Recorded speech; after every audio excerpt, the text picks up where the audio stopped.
Hi, everyone. Thank you for everyone for joining us today. Welcome to our discussion about global plays in translation. My name is Don Mohannan, and I'm Senior Publisher on the Methuen Drama List here at Bloomsbury.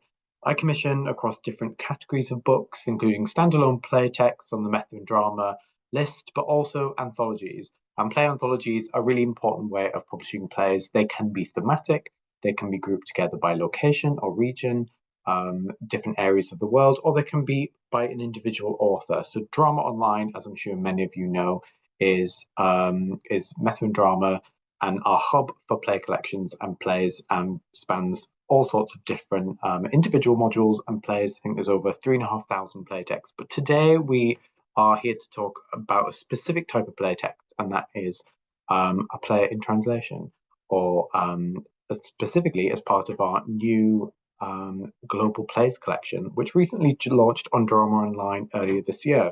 So what we wanted to do is have an event to introduce that collection, to talk about how it can be incorporated into teaching, how it can be used, and just to really spotlight the fantastic work that's on there. A lot of you are, I'm sure, very, very familiar with Drama Online, will already use it in teaching. You might be students who are already familiar with it. But it's a really important part of Drama Online and a new element to it that we're really, really excited to add. So the collection features 100 plays in translation, mainly from the Methuen Drama backlist and frontlist. So some very new titles, but some older titles that have been on our list that are equally as exciting. It showcases the work of established and emerging global playwrights. So it comes from collections that, as I said, might be grouped thematically, they might come from a specific region or area of the world, or there might be a single author. So in this first collection, which features 100 plays, it contains works by dramatists from, I think, 25 different countries. So we span India, Nigeria, Argentina, Japan, Ethiopia, Algeria, and Ukraine. So it really is a global play collection. The main point of it is that they have been translated into English. A lot of them have been translated into English for the very first time. So what's really exciting about that is that that work is then accessible to the Drama Online user base, who is largely UK and US, where I'm sure many of you are from. Although Drama Online is used globally and across the world, we have collections with Currency Press in Australia, Playwrights Canada Press in Canada and North America. But this is the first time we've had a really specific collection of plays that are from around the world and translated. So each volume has been masterfully translated by leading practitioners and translators in the field.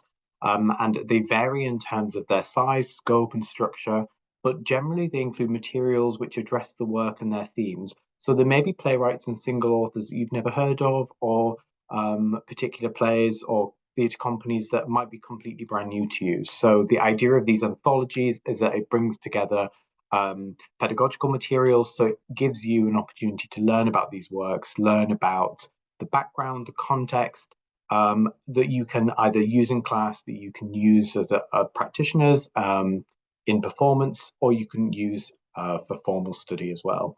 So it is a really, really exciting list that we're really proud to have here on Drama Online. So today I'm also proud to be here with some fantastic guests. And the idea of this webinar is to dive a little bit deeper into the content that we have, but also speak to people who are in the collection and celebrate their work and celebrate what they are bringing into Drama Online. So we're going to introduce some of these works, and we'll explore translation and the curation of the plays, as well as how they can be incorporated into your teaching. So we want to hear about from our guests about the process of translating, how you put together an anthology. We're going to hear from a playwright about their experience from having their work translated from an original language into English, how it works in practice, creating a book, how you can create an anthology, and the journey that that takes to get to where we are to have these plays here on Drama Online.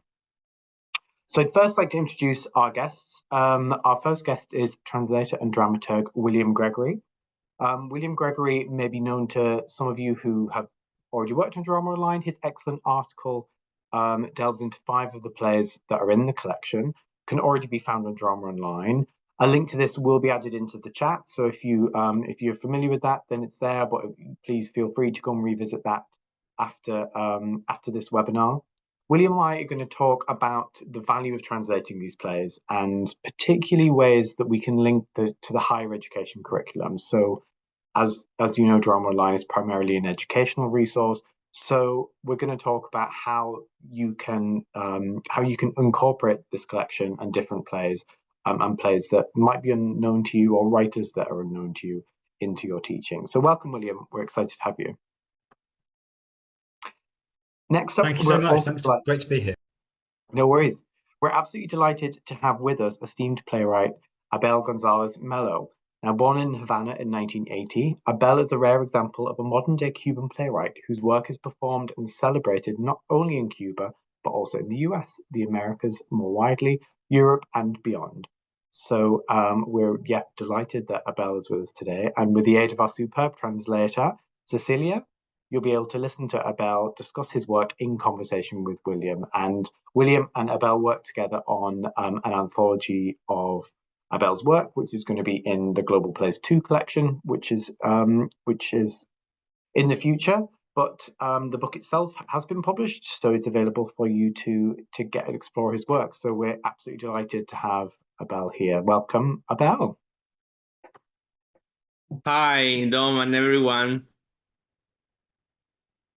And then finally, my third guest, I'm really pleased to have with us today another author and translator, Dr. Josefina Compari, who will help us better understand how you go about curating a Global Plays collection for an English-speaking audience. We have previously worked together on plays from Romania, Dramaturgies of Subversion, which is a fantastic anthology that is already up on Drama Online. I think we worked together probably in the pandemic that we first had conversations about that anthology. And I'm going to talk to Josefina about how an anthology such as that came about. So if there are people in our webinar today who are interested in translating themselves or editing a collection, hopefully we can shed some light on that process and learn from Josefina's experience. So welcome, Josefina. Thanks so much, Dom. Thank you.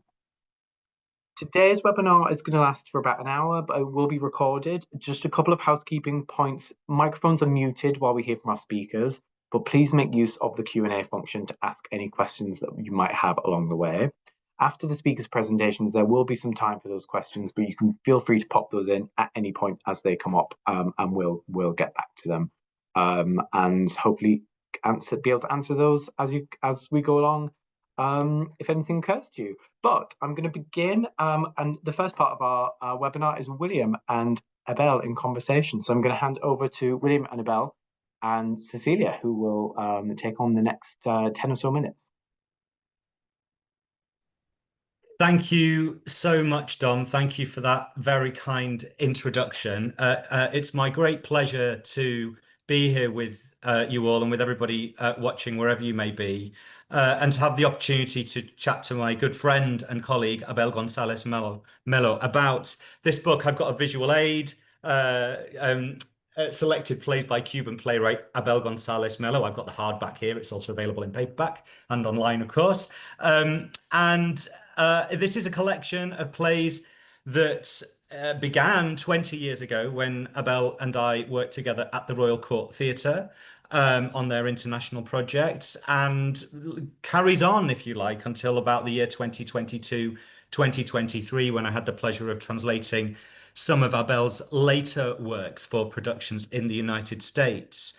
And we've got about 10 minutes, so I've got a few questions that I'd like to ask Abel on the theme of the anthology and our work together, but also about that intersection with translation and how Abel sees this as a playwright. I'm going to ask the questions in English. Abel is going to answer them in Spanish, and the wonderful Cecilia Alfonso Eaton is going to assist with interpreting Abel's answers into English. So thanks so much, Ceci, for being with us today. Hi, Abel, how are you? Hi, very fine, William. Thank you so much. Dom, Ceci, William, everyone. Thank you. A pleasure to be here. Lovely to see you.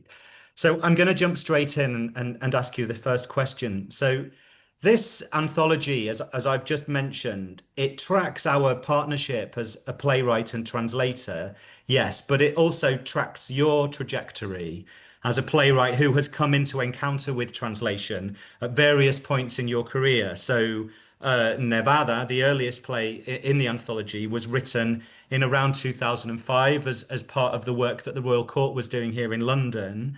And was translated at that time. And then coming back to more recent work, Abyss was produced with simultaneous English interpreting that the audience had access to.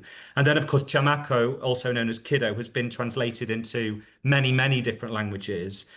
Could you talk to us a little bit about the ways in which being translated has impacted your work artistically and professionally? Hago teatro porque me gusta crear en equipo y huir de la soledad, y siento que pocas experiencias implican tantas capas de humanidad y de oportunidad de estar con otras personas como el teatro traducido que llega a los escenarios. I do theatre because I like to create in a team and escape from solitude, and I feel that there are few experiences that express so many layers of humanity and give the opportunity to be with different people, like translated theatre that reaches the stage. Un ser humano, el dramaturgo, escribe una historia sobre seres humanos, los personajes, que será traducida por un ser humano, el traductor, para ser representada por seres humanos, los actores, ante seres humanos, el público. A human being, the playwright, writes a history about human beings, the characters, and then is translated by a human being, the translator, to then be presented by human beings, the actors, in front of human beings, the public. Cuando se trabaja durante 20 años con un traductor tan bueno y entregado como tú, William, es inevitable que ese vínculo humano y que esa retroalimentación que existe durante el proceso de trabajo generen una expansión y un ensanchamiento del universo creativo de un autor.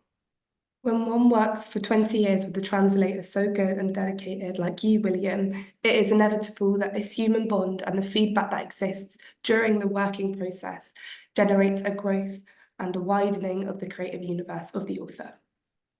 En primer lugar, hablaría de un interés temático. La relación con mis obras en otras lenguas ha enriquecido mi espectro como dramaturgo. Me ha abierto a otros contextos, muchos de los cuales he podido conocer de primera mano. First of all, I will speak on a thematic interest. The relationship with my plays in other languages has enriched my spectrum as a playwright. It has opened me up to other contexts, many of which I've been able to witness firsthand. Adentrarse en otras realidades y escuchar a los otros es indispensable para tener una visión crítica y global del mundo que luego poder convertir en una obra teatral poderosa y emocionante. To enter into other realities and listen to others is essential, having a critical and global vision of the world that later can turn into a powerful and exciting piece of theatre. Los dramaturgos debemos entrenar continuamente el arte de la escucha. Es nuestra responsabilidad. We as playwrights should continue to practice the art of listening. It is our responsibility. En segundo lugar, destaco el aspecto lingüístico. And in second place stands the linguistic aspect.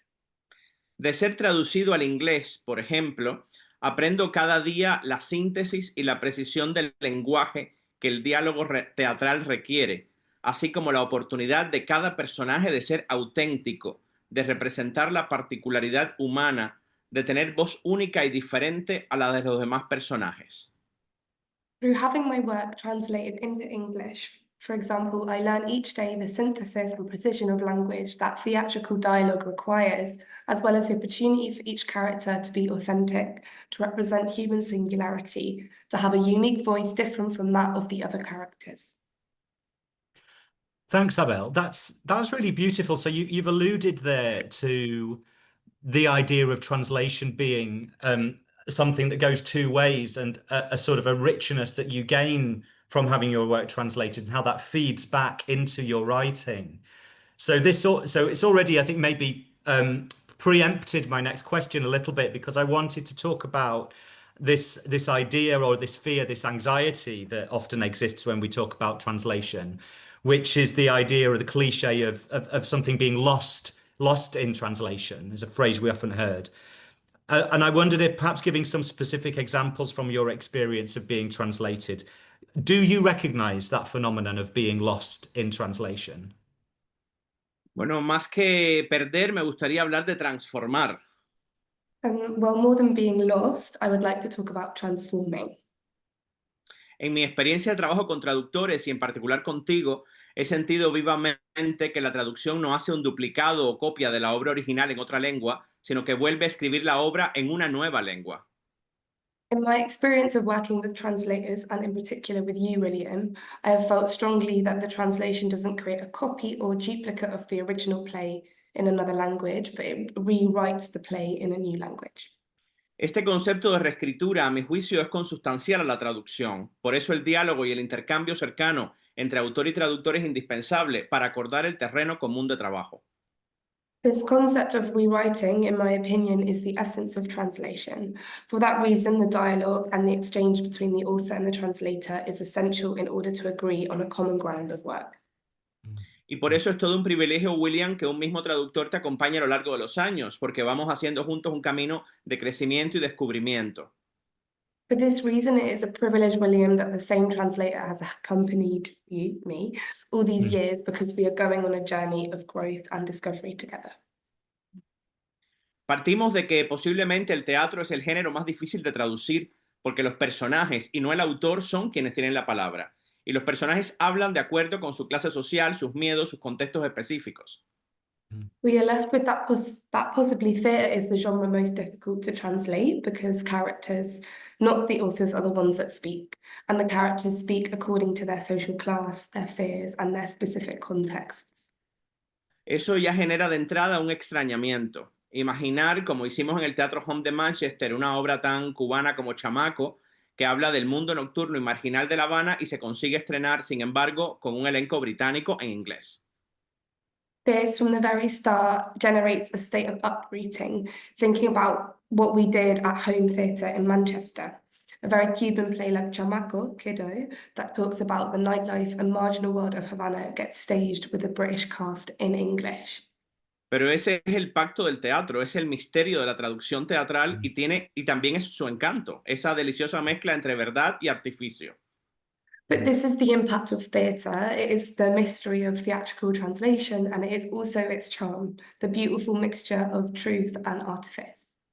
Voy a poner un ejemplo un poco rápido porque creo que no vamos justos de tiempo, pero por ejemplo, de esa fricción que existe entre el texto original y su traducción, recordaría el caso de la obra Vuelve a contármelo todo, Tell Me the Whole Thing Again, incluida en nuestra antología. I'm going to give a quick example of the friction that can be generated between the original text and its translation. And I recall what happened with the play Vuelve a contármelo todo, Tell Me the Whole Thing Again, which is included in our anthology. En ella hay un juego intertextual con Macbeth de Shakespeare. En un momento un personaje se despierta diciendo que soñó en inglés y el otro le dice que es lógico, porque la obra que se representa está escrita en inglés, aunque la interpretan en español. In this play, there is an intertextual play on words with Macbeth by William Shakespeare. In one moment, one of the characters wakes up saying that they dreamed in English, and the other character says to them that that is logical because the play they are putting on is written in English, even though they are performing it in Spanish. Siempre hay una crisis de traducción cuando la mención a las lenguas es parte indisoluble de la materia dramática.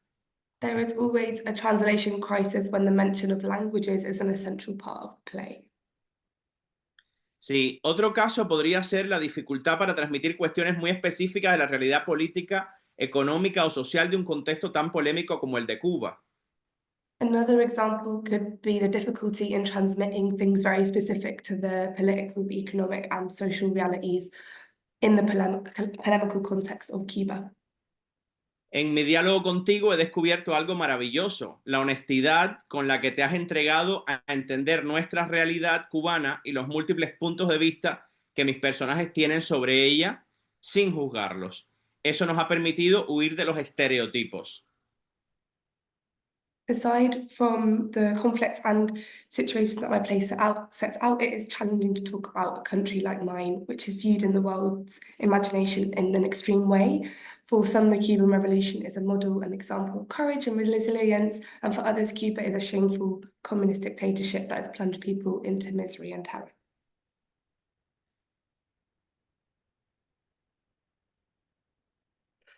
Thanks, Abel. I'm aware we're a little bit running short of time, so I'm going to skip straight ahead to my final question, because you've talked already a little bit about how translating these plays might help audiences to understand the Cuban context and that cultural specificity. But there's a contrasting idea when we think about international plays, which is an idea of universality.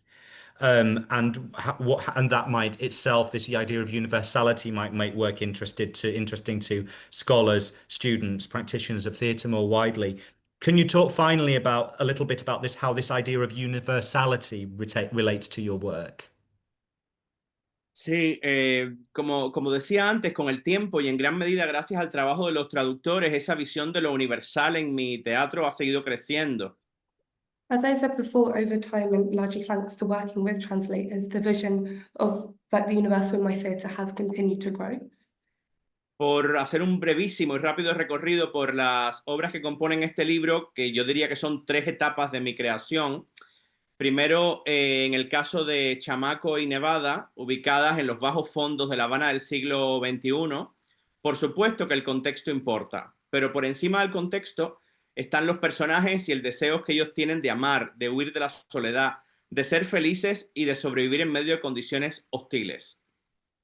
I'll briefly refer to the 6 plays included in the Bloomsbury Anthology because together they make a great 2-decade journey through my 3 creative stages as a playwright.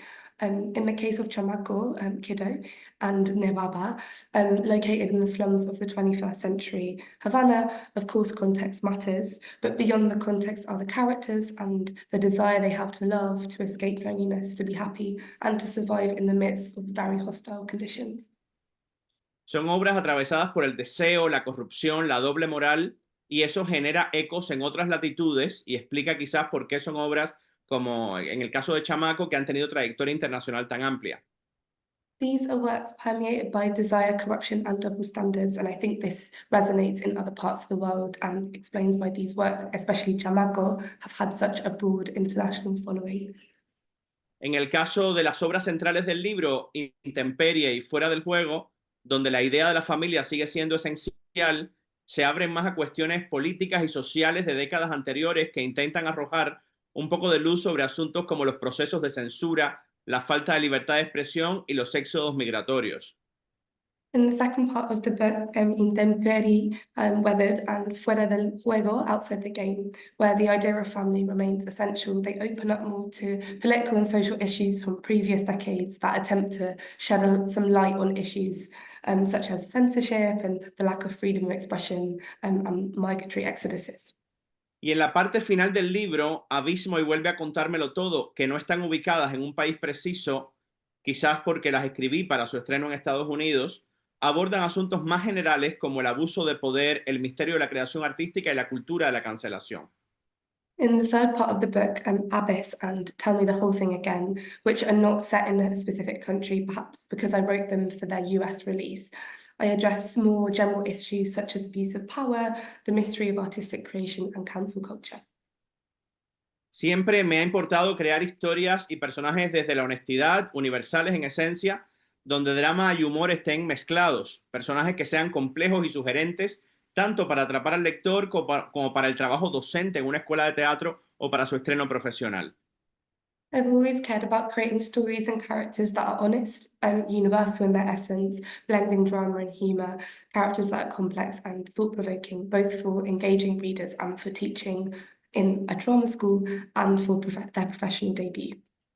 Si al final quedara algo de tiempo, podemos hablar un poco sobre la importancia también de publicar teatro, que es algo que me parece muy importante también. If we have time, maybe we can talk about the importance of publishing plays, if there is any time to do that. We're probably going to I fear that we may not have time to do that just now. I could talk to you all day, Abel, but I'm mindful of time and that we've got to move on. But thank you so much, muchísimas gracias, and thank you, Ceci, for your wonderful interpreting. Thank you. Back to you, Dom. Yeah, thank you both. We will definitely be touching on the idea of the importance of publishing and what that means. So that will definitely come up in our conversation.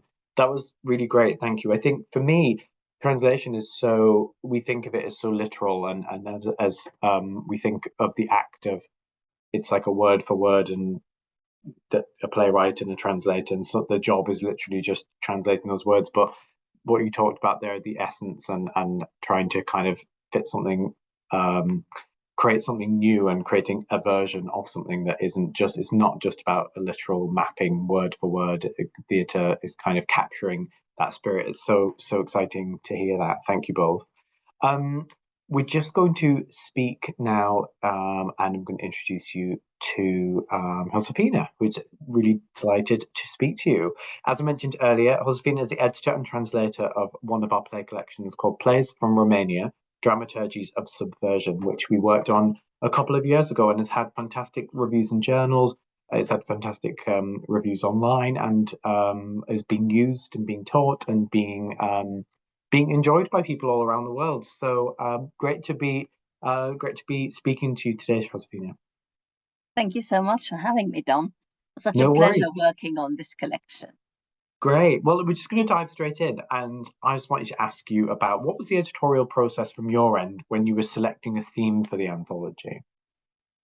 I'll do the same and try and show it, although it is, I think the background is blurred. So we are talking about Plays from Romania, Dramaturgies of Subversion. And as I was listening to William and Abel's conversation, I was thinking how many of those points actually resonate with what was happening here, even though, of course, this is not a collection by a single author. It is, I suppose, held together by location.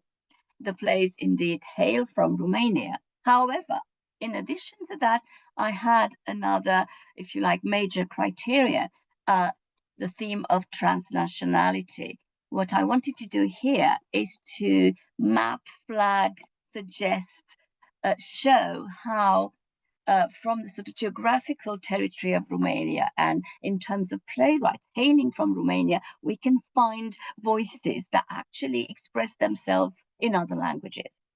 So in this book, alongside, of course, texts originally written in Romanian, we have plays first written in Hungarian, in German, and there is also the notable presence of a Roma theatre company that is championing very much the sort of claiming a space for the tradition of the Roma community in theatre making.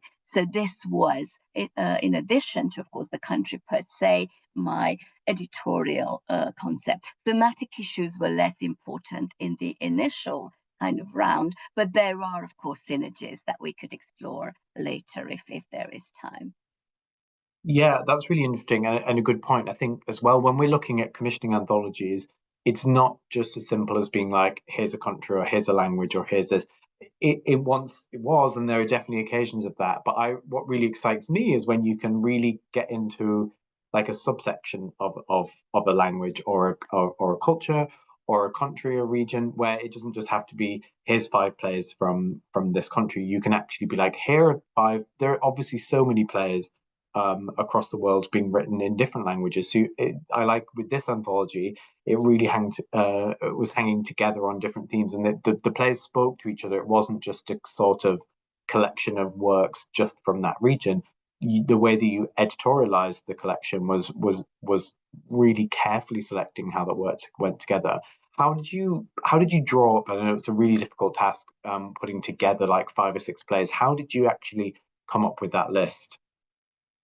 Yeah, it took a while, of course, and multiple selections had to be had after I had this initial concept. And another thing I'd add, just before we move into your question proper, also some of the authors do not live in Romania. So the kind of notion of transnational and global is additionally present here. We've got Herta Müller, who, of course, lives in Germany. We've got Jörg Dogoman, who lives in Hungary.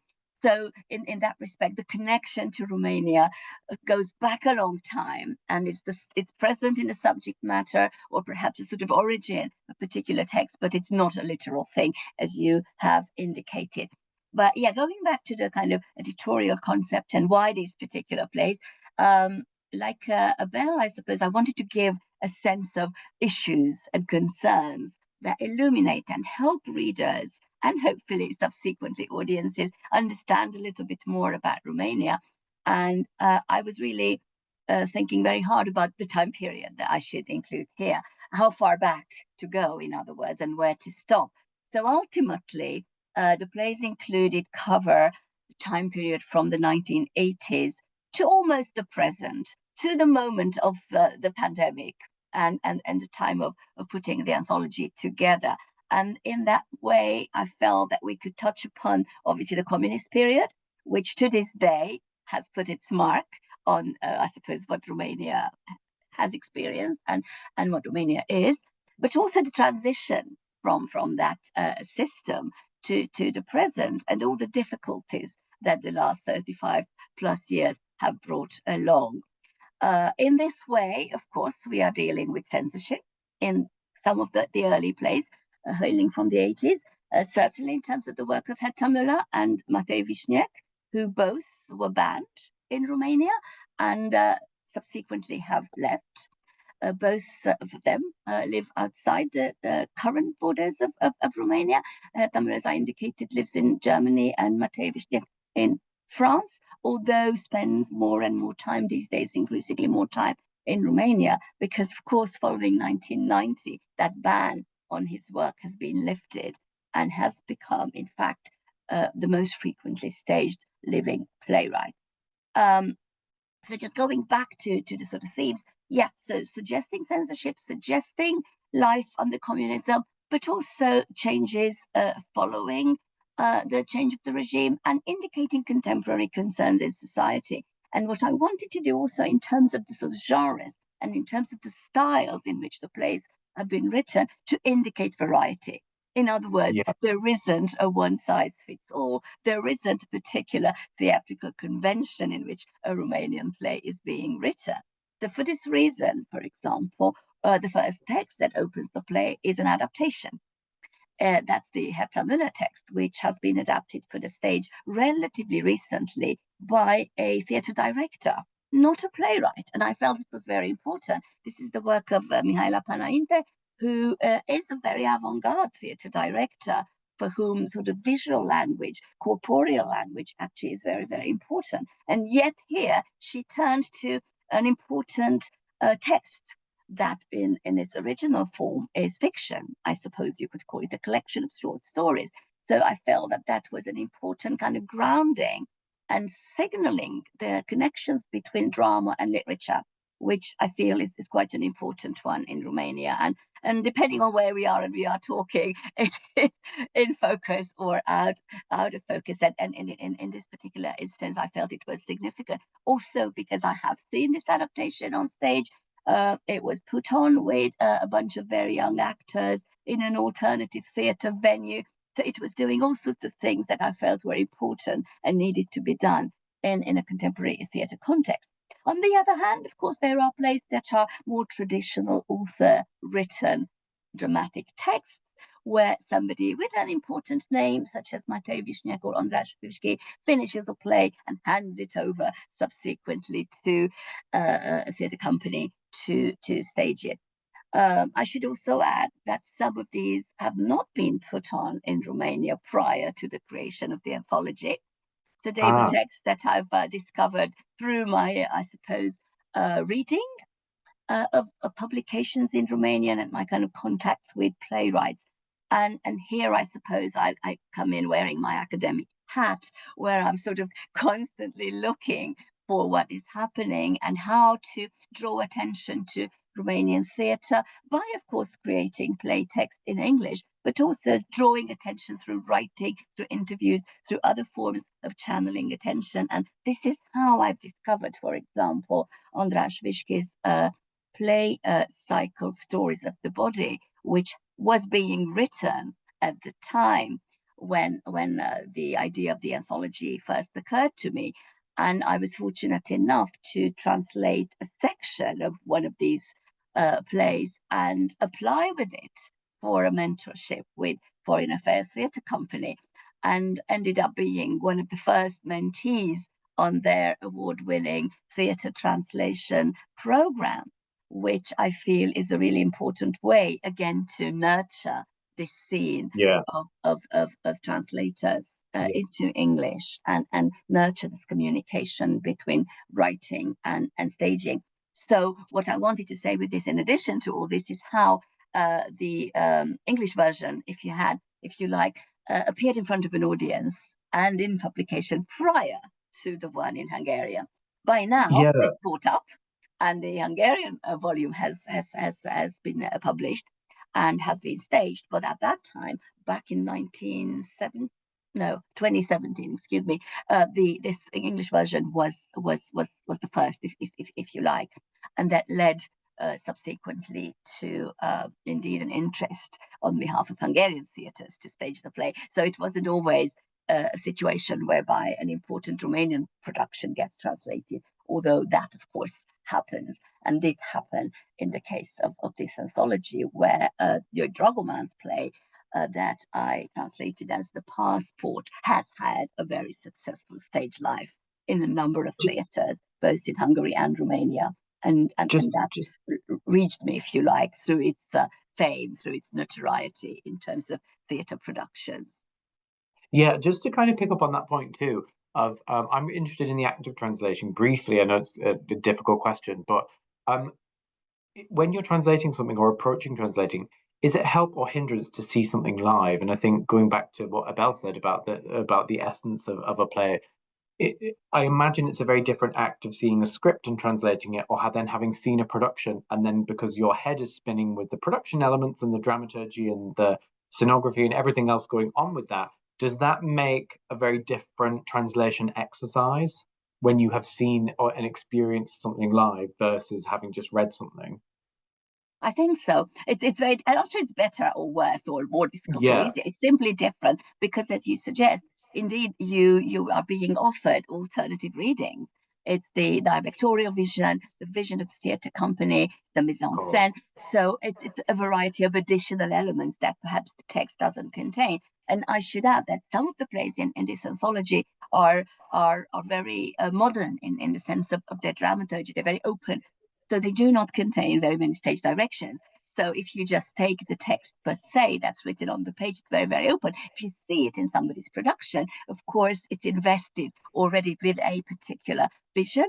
And if I was to translate that, I perhaps would take different decisions. And in fact, what I did, not so much for the anthology, because that was for publication, but for example, with the András Rizki play cycle that had a life in the UK and also in the US, I made a number of changes precisely to address this journey from one side of the pond to the other. And again, in dialogue with the theatre company, with the director, with the playwright. I should not forget that all these plays are contemporary and the authors are available and have been consulted. So changes have been made.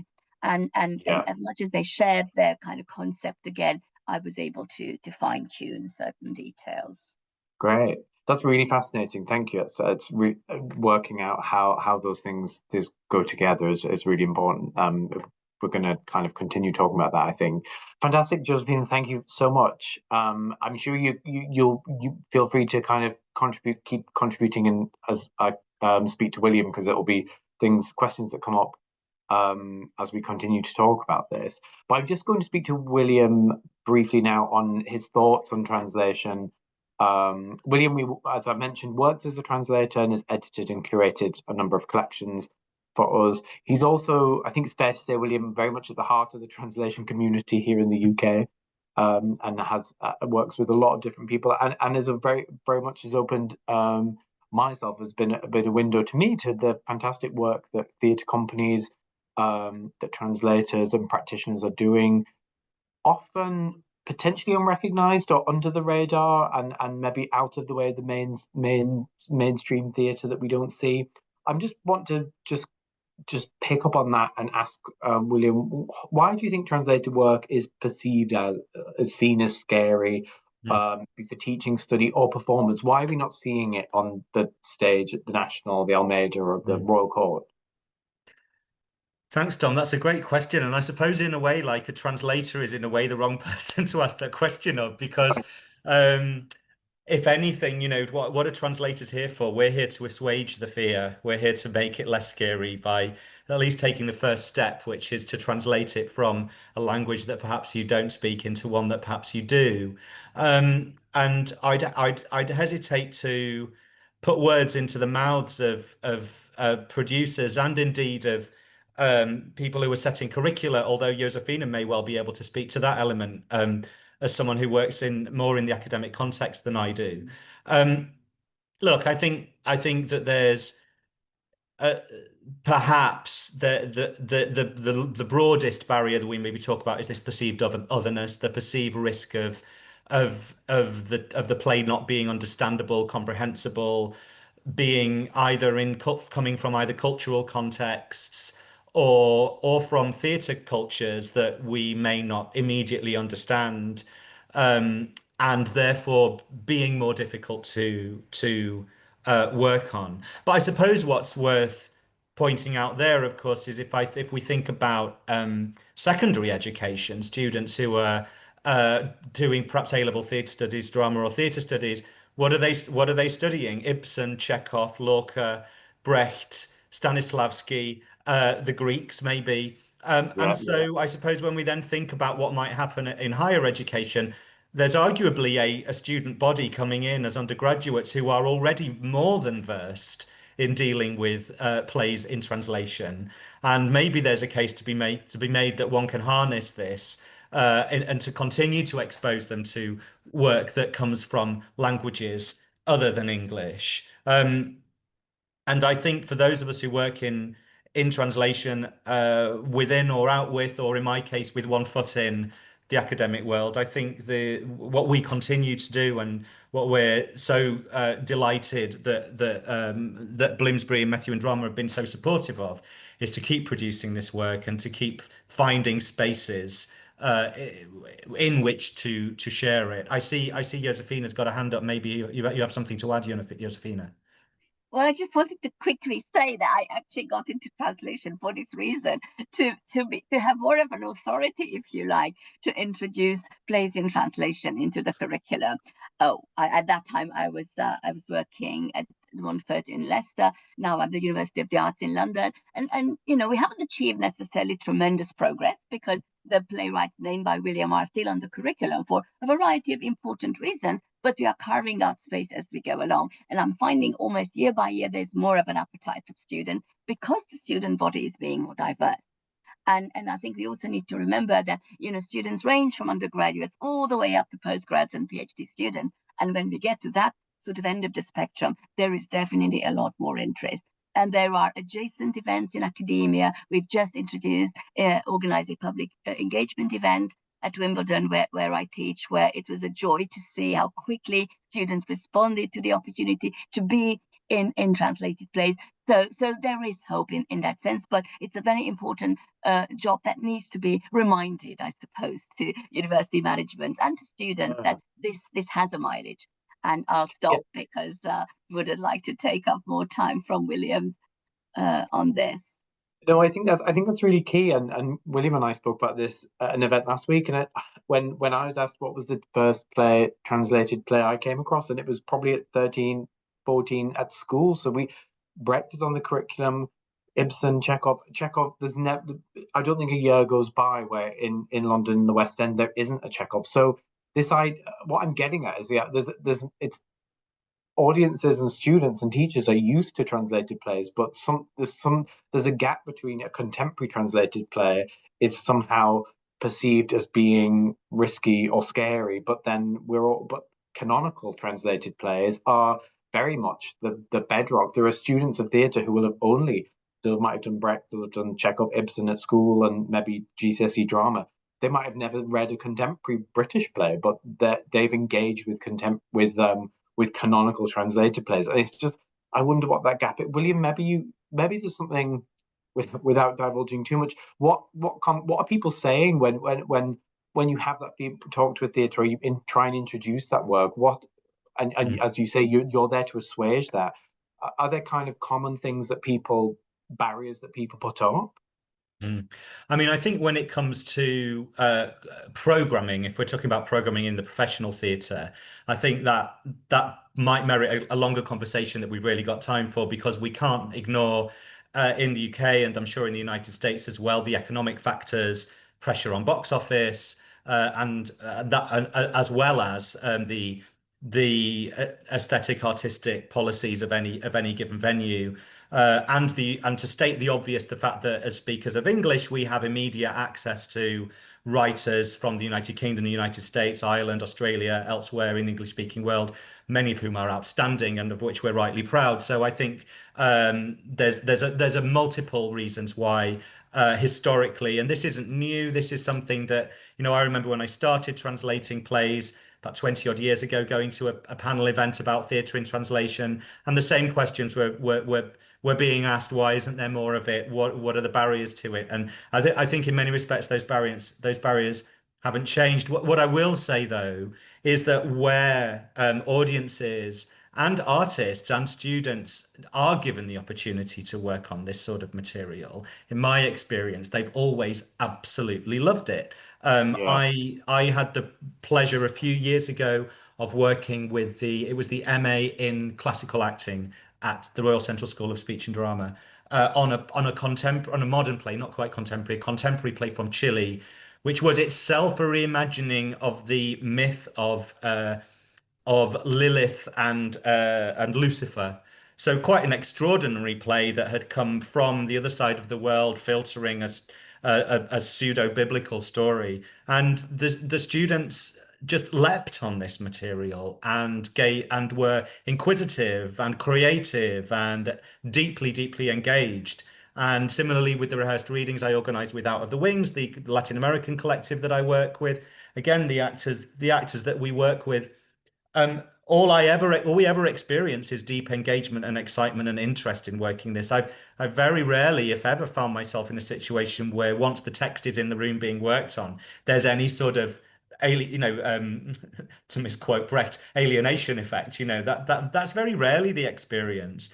So to go back to that question about absence, I think we might also talk about presence and about the fact that there is work going on, and actually there are theatres producing work in translation. I mean, you mentioned the Almeida. Well, the Almeida had Rhinoceros on, UNESCO's Rhinoceros on very recently. We can look at places like the Gate Theatre, which is taking an active interest in translation again. We can think about Jermyn Street Theatre here in London, that's currently got an adaptation of a play translated from Basque.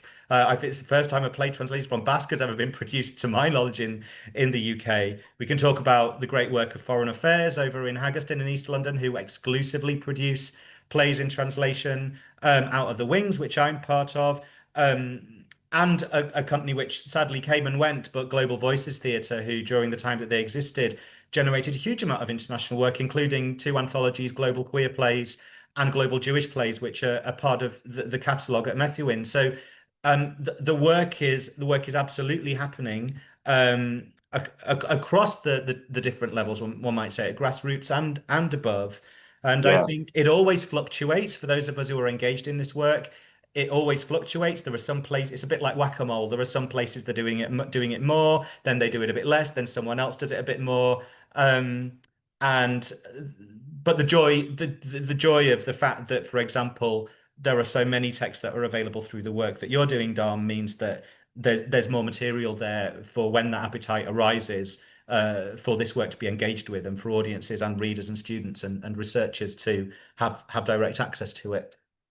Yeah, I think, and just to go back to your question posed earlier on about Abel about the publication and getting that is, I mean, we very much recognize it's the cart before the horse. Like, if the work is available, you kind of have to try and get that out there so that people can find it. And that's one of our goals with Drama Online, is that it's there. And if you've used Drama Online, if things are thematically linked, so you might be reading a play that is a contemporary British play, but actually you then stumble across a play that's, oh, this is something that is got very similar themes, or it might be about this, and that as a lecturer or someone who's setting this work, you can then offer like that really broad range and not be it can be completely overwhelming to think, where I really want to incorporate this work into my teaching, but how do I actually start? Just before I'm going to ask for some thoughts on that, but just to encourage anyone to put any questions in the chat. So we've got about 10 minutes left, and I'll get to those. I can see those in the chat. If they come in the chat, I can just see them directly in the chat. Is that right? Yeah. So if they're in the chat, in the Q&A. I can get to some of those in the next 10 minutes. Josefina, so you have your hand up. Yeah, I just wanted to reiterate the point that William made about how important in this global place collection is, on the one hand, and on the other hand, to say how sometimes all this takes time.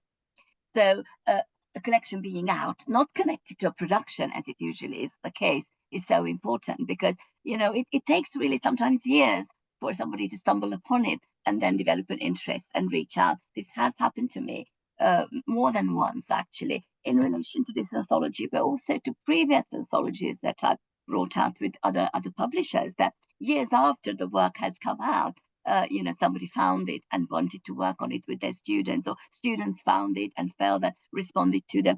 So in other words, what I'd like to say is we need to have patience, and we need to insist, and we need to keep plowing at it, because as William says, a lot of good work is happening, but maybe doesn't get enough publicity, doesn't get reviewed quite as widely, perhaps, in terms of the production, certainly, as perhaps some other work is.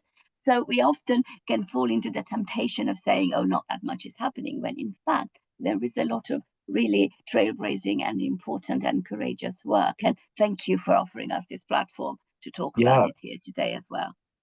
Speaking of courageous work, I've just had one of the questions in our Q&A has come from someone asking if we're working on a creation of Russian language protest anti-war drama anthology, saying there are a number of brilliant new texts that have appeared since 2014 criticizing state oppression, system hypocrisy, and other social, cultural, and political issues. In terms of, just to kind of vaguely answer that question, maybe explaining the process of how we work. We're very, very open in, we have hosts events like this. We will go to different conferences. We kind of receive those. So I'm very, very open to hear from translators, from educators, from practitioners who have ideas for these anthologies.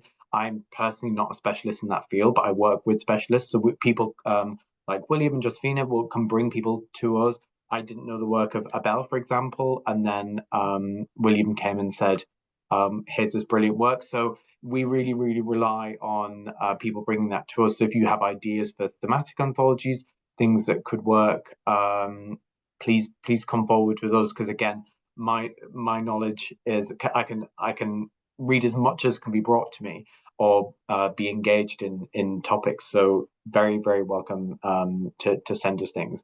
I might have practicalities. Very good question following on from this. Might ask about the immediate practicalities about proposing an anthology of plays in translation rights for living authors, putting together a proposal. So obviously one of the biggest challenges is physically getting that together. So editors can come to us with an idea for an anthology.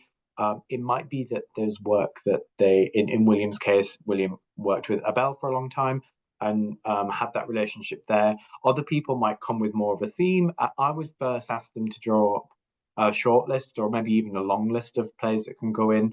And we kind of research the practicality of including of the work. Often it's living authors, but it can be a combination of living and historic authors. So we would work and we would contract with the translator and the original author. Obviously, it's much easier if the translator has worked with the author rather than it being a translation of something that they haven't necessarily had the rights to do. But we kind of look after that process of sort of putting everyone together. And as I know William will certainly back me up on this, it can be a lot of admin work. It can be a lot of just wrangling people and getting people together, especially if there's complicated estates involved. A lot of even the canonical writers that we work with who have quite complicated estates. So we, across all of our publishing, we look after Brecht, we look after Lorca, and Kreutz and other authors that have historically been published by Method Drama. They have estates that obviously have various different rules, and copyright law completely varies country to country. So there's quite a lot of unpicking, and sometimes that information just isn't fully available. So it takes time to work that out.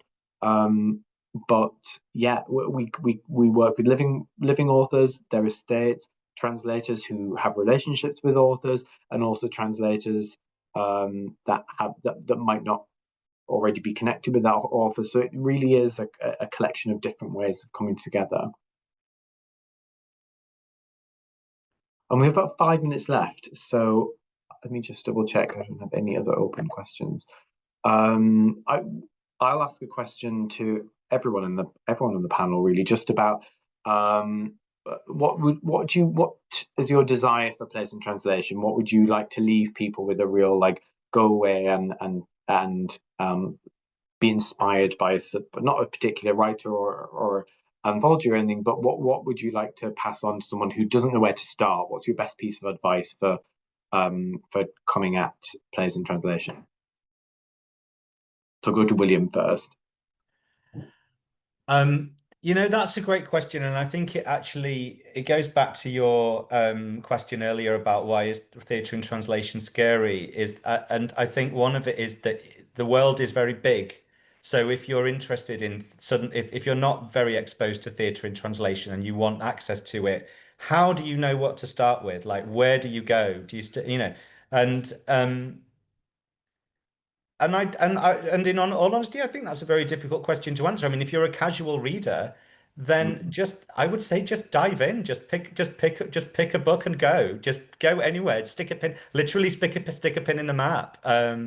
You know, break the seal on the anxiety about it. Yeah.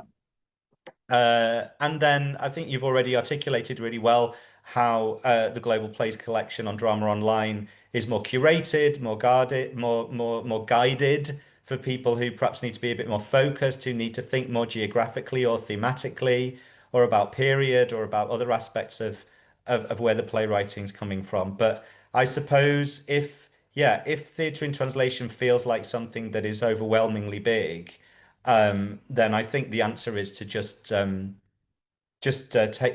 plunge in, just plunge in, pick one and start. Obviously, I would say Abel's anthology, whereas Josefina, I'm sure, would say her wonderful anthology as well. Other anthologies are available, of course. That's really good advice, and I will say that when I go on holiday, as someone who reads theatre and reads plays, if I'm going on holiday somewhere, last year I went to Mexico, the year before I went to Argentina, I will think, I don't know anything about this theatre. I'm going on holiday, and what better way? I'll read a travel book, but you know what? I'm going to randomly find a play from this country that I'm going on holiday to and connect to. So I think that's a good way. Josefina? Well, I totally agree with what you guys have said. What I had prepared in my head is to say, don't be afraid. Don't be afraid of reading plays or texts in any genre, in fact, from other countries. And also, the other thing I say is, don't necessarily expect them to be similar to something, because that's very often the agenda when we are pitching, isn't it? In whose kind of universe would we want to locate something? And I'm not sure I always find that quite so helpful. So I would, if there's one recommendation I'd have here is, don't be afraid and just let it happen. Don't have expectations as to where it should sit in, what particular box it should fit, and just let it sort of speak to you. And hopefully there'll be a level of resonance somewhere. Amazing. Thank you. I've got 2 minutes. I'm going to wrap up. So I'd just really like to thank Abel, William, and Josefina for their contributions to today's really, really stimulating discussion. And especially thank you to Cecily for translation in action. We loved that. It was brilliant to see that translation happening in real time. Thank you all for attending. It has been a really fascinating discussion. I hope you found it insightful and that you'll want to discover more global plays in translation. Just a reminder that Global Plays Collection 1 is already available on Drama Online, and you can see the link. It's available in our chat. Also in the chat is a link to 2 weeks free access to the collection, which is valid from today. So if it's something that you're inspired, you can get involved with that. Next year, we'll be launching the second collection of plays, which excitingly will include Abel's work. So the links are all in the chat for that. If you'd like to hear more about that or the Drama Online news, please sign up to our newsletter. Again, all the links are there. They'll be emailed to you after the event too, along with a link to the recorded webinar that we have here. So please feel free to share it to anyone in your community, anyone who wasn't able to join us today, or play anything back. And I just wish we had more time because it's such a broad and fascinating topic. But really thank you. Thanks to our panelists, and thank you all for attending. Thank you so much. It's been a pleasure. Thank you. Thanks very much. Thank you. A pleasure. Bye, everyone. Thank you.